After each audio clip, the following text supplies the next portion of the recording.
if you look at all the films in this series, they're all set in very particular periods. And I think, I don't know what it is about that, but there's something so evocative about setting something in a period setting. And I think in this story, you're talking about a post-war kind of time. You're talking about, a couple who've probably had a child quite late, and, their child is the most precious thing in the world to them. And so that kind of plays into that aspect of why they are so keen to make any kind of connection with their child, why they can't let go. And also the isolation, I think, of that time. I really enjoy doing period things, so that part of it was something that really got me very interested in it. It's pre-social media and distraction. And so it has the kind of more innocence to it. And there's less things to be distracted by, so you can get scared more easily. Kind of. The kids can't get on their cell phones. No, they can't get on the cell phone and say, there's a ghost in here, oh my God. Totally, take a picture. Yeah, take a picture and do a selfie with Annabelle. But I think that has a lot to do with it. It's just, I'm not saying it's better, I'm just saying it's like that period is less cluttered. So everything has a cleaner line to it, Overall, the main story is not the main story of the film, but the main story for my character is definitely the grief and what the grief will lead you to do. It's the most significant thing that happens in their life. That's their story. And what happens in this film is sort of the aftermath of the major story that has happened to them. And it's the level of that grief that allows them to believe in something that isn't actually true. There's an isolation that you don't really, that we kind of in our lives don't really experience that much. And I think with that isolation comes like a detachment, from life and from each other in a way. And then, when you put you layer the grief under that, I think that only heightens the isolation. Because that's what it feels like to me when I watch the movie. There's this sense that there is really nobody else around. And that allows that situation to happen. Like that, the kids from the orphanage come and, it fills a big hole, in having a life around you. Well, definitely for my character, she doesn't see anybody. She's bedridden, so she's just been closed off into a room behind a curtain. She's completely receded from life. But I think they're also driven, it's a combination of grief, but it's also fear. I mean, they have knowledge of this. This has been going on, and it's been getting, they know it's not, it's been happening incrementally, true. But there's a kind of deep underlying fear there as well. It's like, I've got a secret. It's like, I don't want anybody to know, kind of thing, and that kind of inspires isolation, and fear often inspires isolation. The house has died, everything's closed up, they've closed up their lives, she no longer goes to church, they never see other people, they're like dead in some way inside. And then the hope of bringing these children in is the hope of bringing light back into the house, bringing happiness, daring to think that there could be some happiness to the end of their life, but that's not how it works out.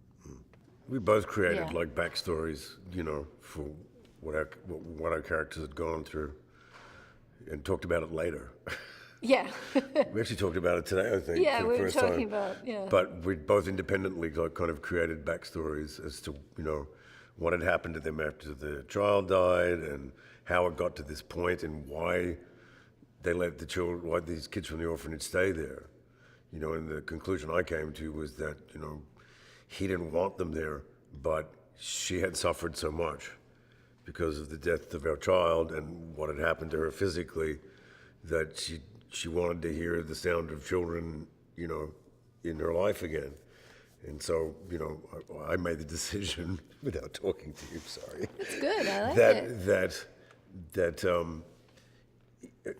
for her to feel something, to feel better, that he allowed it to happen, but was never comfortable with it.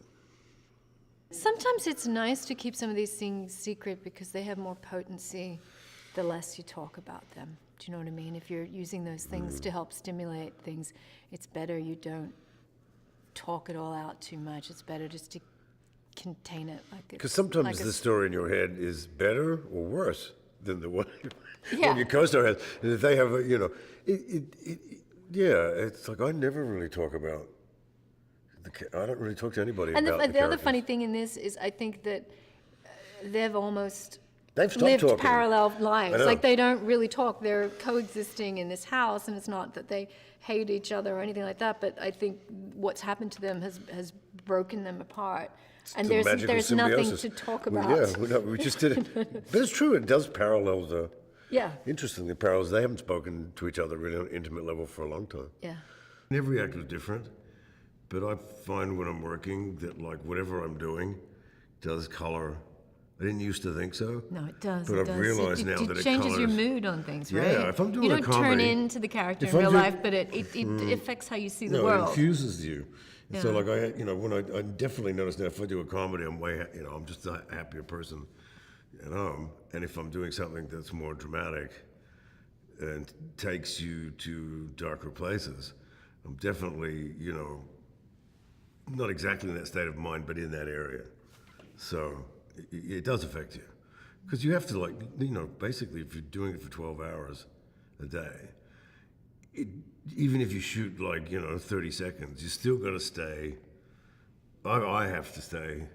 I don't have the ability to switch it on and switch it off.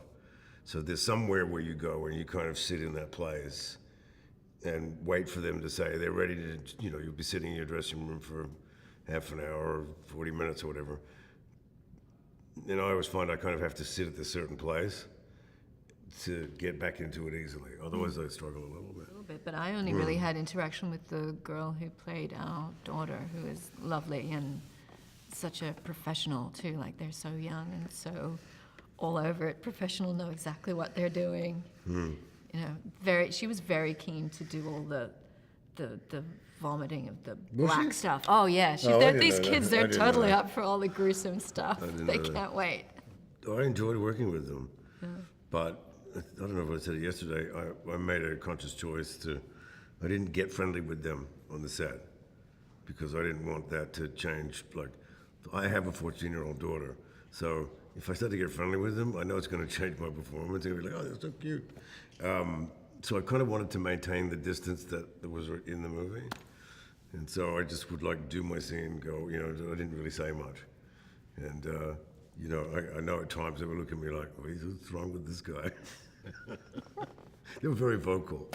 I think one of the most important things acting in a horror movie is one, not to do too much, and the other is the actor's job, I think, is to try and anchor it in reality. The more you can make people believe that this is a real circumstance and that it's really happening, and that's kind of falls partially on the performance to try to make people make that jump into that world. And so that's why you're trying to keep it real. Well, you have as so you much. can. You have so much around you too, like physically.